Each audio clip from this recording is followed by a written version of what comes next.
स्वागत है आपका आपके अपने YouTube channel Arihant Hindi education में।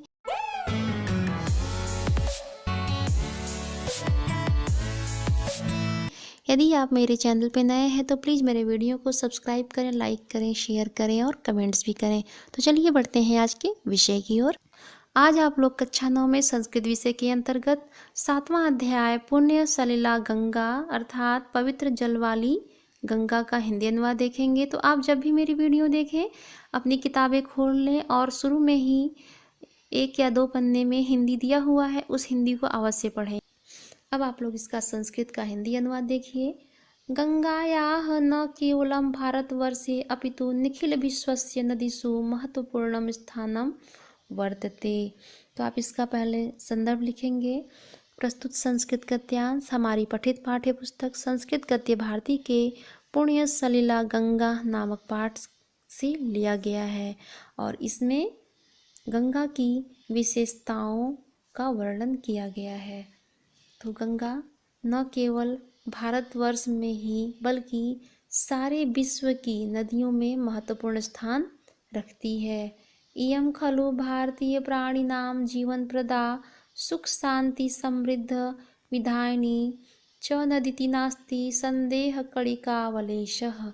अर्थात यह निश्चय ही भारतीय प्राणियों को जीवन प्रदान करने वाली और सुख शांति समृद्धि प्रदान करने वाली नदी है, इसमें जरा भी संदेह नहीं है।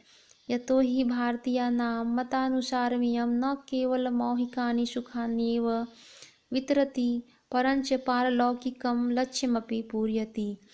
क्योंकि भारतीयों के मतानुसार यह न केवल इस लोक को ही सुख देती है बल्कि परलोक के उद्देश्यों को भी पूरा करती है।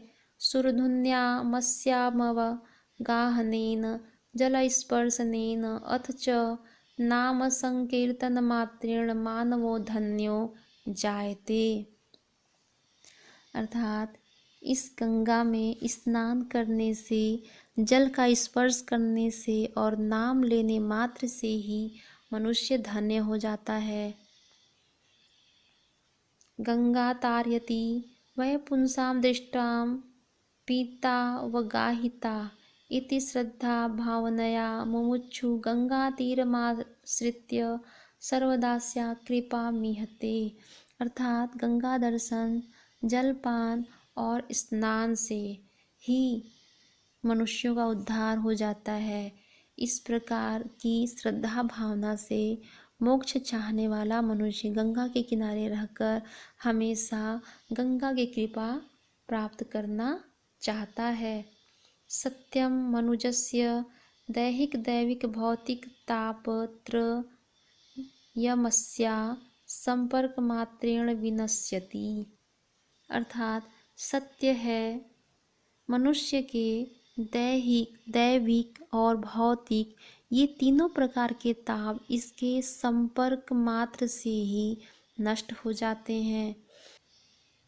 गंगा पश्यति यह स्तौति स्नाति भक्त्या पिब्बे जलम स स्वर्ग ज्ञानममलम योगम मोक्षम च विन्दति। अर्थात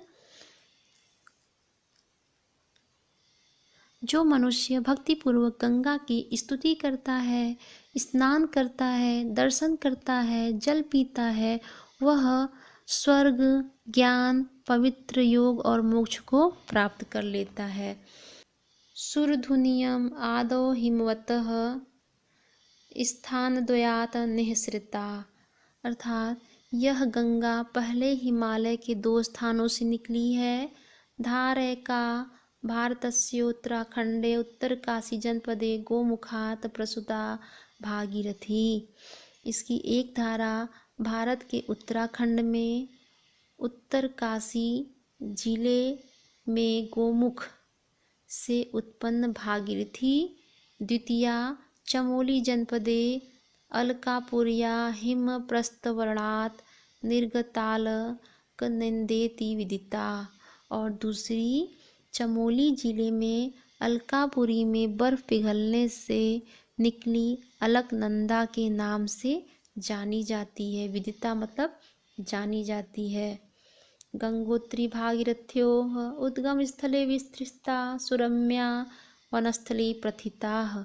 गंगोत्री और भागीरथी के उद्गम स्थल पर फैली हुई सुंदर वनस्थली प्रसिद्ध है। प्रथिता मतलब प्रसिद्ध है। देवप्रयागे भागीरथ्य लकनन्दयोः संगमनान्तरं संयुक्तधारा गंगा इति लोके प्रसिद्धाः। अर्थात देवप्रयाग में भागीरथी और अलकनंदा के संगम के बाद मिली धारा गंगा के नाम से इस संसार में प्रसिद्ध है। वेद पुराणादीना मतेन पूरा देवी रूपा गंगा स्वर्गे एव वसति स्म। वेद पुराण आदि के मत से प्राचीन काल में देवी रूप में गंगा स्वर्ग में रहती थी। द्रवीभूता च सा विधातु कमंडलो संचिता। द्रवीभूत होकर वह ब्रह्मा जी के कमंडल में स्थित हो गई। कपिल मुनि शापेन भस्मीभूतष्टि सहस्रसगर पुत्रान् समुद्धर्तु भगीरथस्य तपः प्रभावेन वसुंधरा मानिता लोके भागीरथी इति नामना ख्याता। अर्थात कपिल मुनि के शाप से भस्म हुए 60,000 सगर पुत्रों का उद्धार करने के लिए भागीरथ के तप के प्रभाव से ये पृथ्वी पर लाई गई और संसार में भागीरथी नाम से प्रसिद्ध हुई। भगवतः विष्णोः पदनखोद्भूता अतः विष्णु नदी इति ज्ञाता। भगवान विष्णु के पैर के नाखून से उत्पन्न हुई, इसलिए इन्हें विष्णु नदी के नाम से जाना जाता है।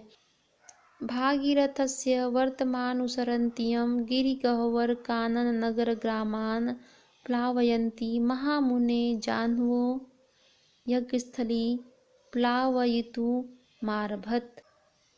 अर्थात भगीरथ के रास्ते का अनुसरण करती हुई यह पहाड़ों, गुफाओं, गिरी मतलब पहाड़, गह्वर मतलब गुफाओं, कानन मतलब जंगलों, नगरों और गांवों को डुबोती हुई महामुनि जहनु के यज्ञस्थल को डुबोना आरंभ कर दिया। संजात क्रोधः मुनिः निखिलं जलप्रवाहं क्षणमात्रेण पिबत। जिससे क्रोधित होकर मुनि जह्नु ने समस्त जलधारा को क्षण मात्र में पी लिया। भग्न मनोरथ नृपः रुष्टम महामुनि प्रसादयितुम प्रायतत। विफल मनोरथ राजा भागीरथ ने क्रुद्ध मुनि को प्रसन्न करने का प्रयास किया। देवानां ऋषीणां तस्य राधनेन च विगत क्रोधो महात्मा कलरन्धा भ्यामशेषमुदकं निष्कास्य वसुंधरायां पादयामास अतएव जाह्नवीति प्रसिद्धा। अर्थात जब राजा भागीरथ ने क्रोधित महामुनि को प्रसन्न करने का प्रयत्न किया तो देवों और ऋषियों की आराधना से क्रोध रहित हुए महात्मा ने कानों के छेदों से समस्त जल निकालकर पृथ्वी पर गिरा दिया। इसलिए यह जाह्नवी के नाम से भी प्रसिद्ध है। यानी कि गंगा किन किन नामों से प्रसिद्ध है? पहला तो भागीरथ के द्वारा लाई गई, इसलिए भागीरथी कहते हैं। और फिर ये भगवान विष्णु के पैर के नाखूनों से उत्पन्न हुई, इसलिए इन्हें विष्णु नदी के नाम से भी जाना जाता है। और फिर जहनु मुनि के क्रोध का कारण बनी और उन्होंने जब उन्हें पी लिया और सभी लोगों के द्वारा जब प्रार्थना की गई, सभी देवताओं द्वारा, ऋषियों द्वारा, महात्माओं द्वारा, तब उन्होंने प्रसन्न होकर अपने कानों से उससे पूरा निकाल दिया। तो इस वजह से इन्हें जाह्नवी भी नाम दिया गया। गंगेति नाम सहजम सार्थंकंच गमः धातोः औलादिक गण प्रत्यय सति स्त्रीत्वात् टापि गंगा शब्दों निष्पद्यते।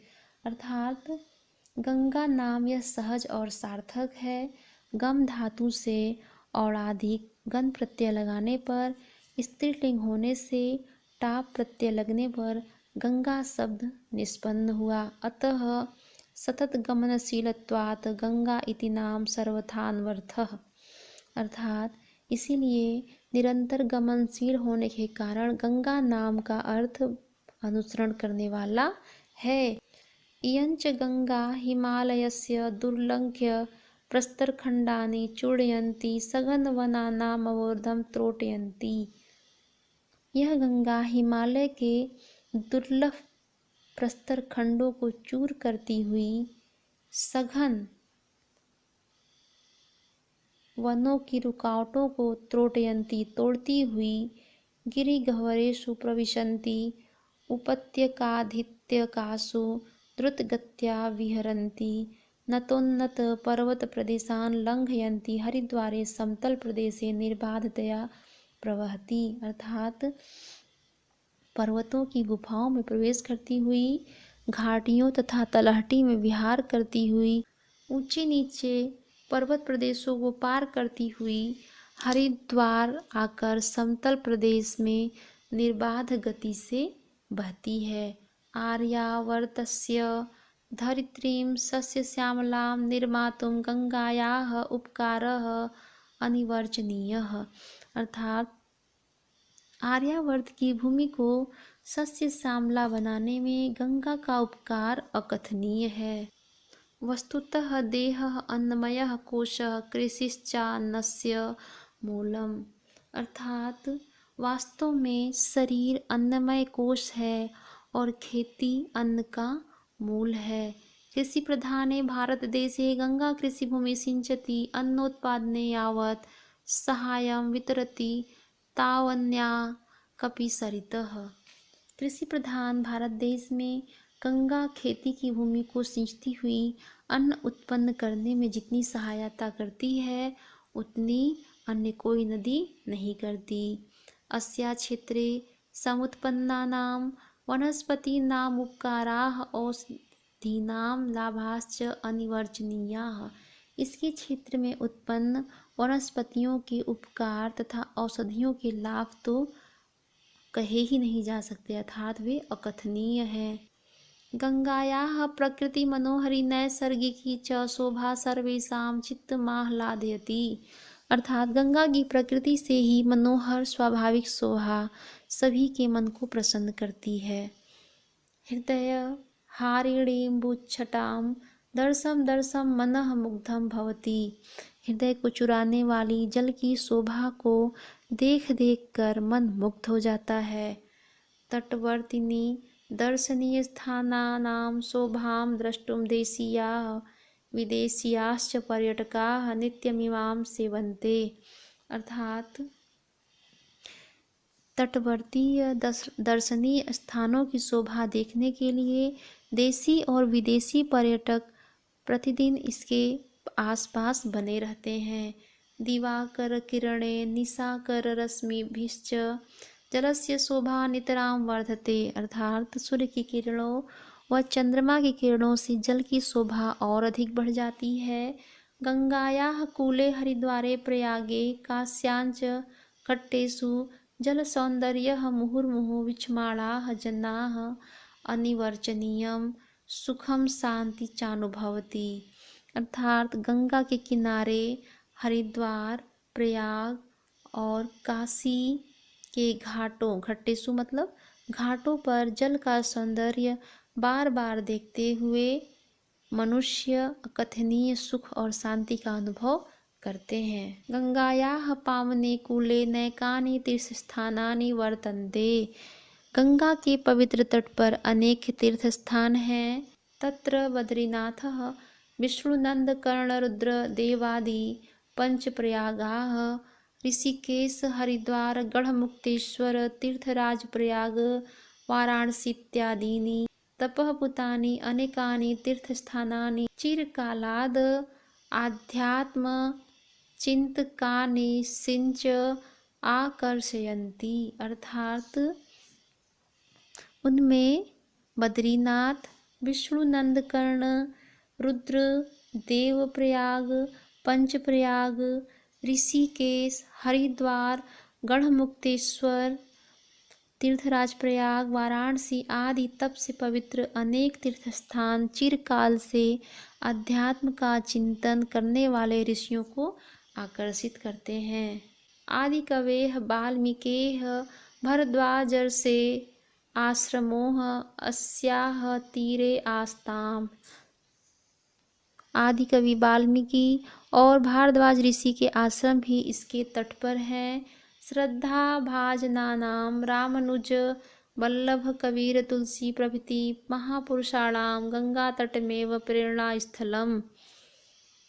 श्रद्धा के पात्र रामानुज वल्लभ कबीर तुलसी आदि महापुरुषों का प्रेरणा स्थल गंगा तट ही है। वंदनीयो गुरु तेग बहादुर अस्या पावने पुलिने घोरम तपश्चार। परम वंदनीय गुरु तेग बहादुर ने इसके पवित्र किनारे पर घोर तप किया। शंकराचार्य संस्थापिते श्रृंगेरी मठे विघ्नेश्वराय शिवाय गंगोदकार्पण महापुण्यमिति सर्वे अपि श्रद्धया स्वीकुर्वन्ति। अर्थात शंकराचार्य द्वारा स्थापित श्रृंगेरी मठ में विघ्नेश्वर शिव को गंगा जल अर्पण करना महापुण्य है। इसे सभी श्रद्धा के साथ स्वीकार करते हैं। ये इस पाठ का पहला भाग था। इसका दूसरा और अंतिम भाग आगे की वीडियो में है। आज के लिए इतना ही। धन्यवाद।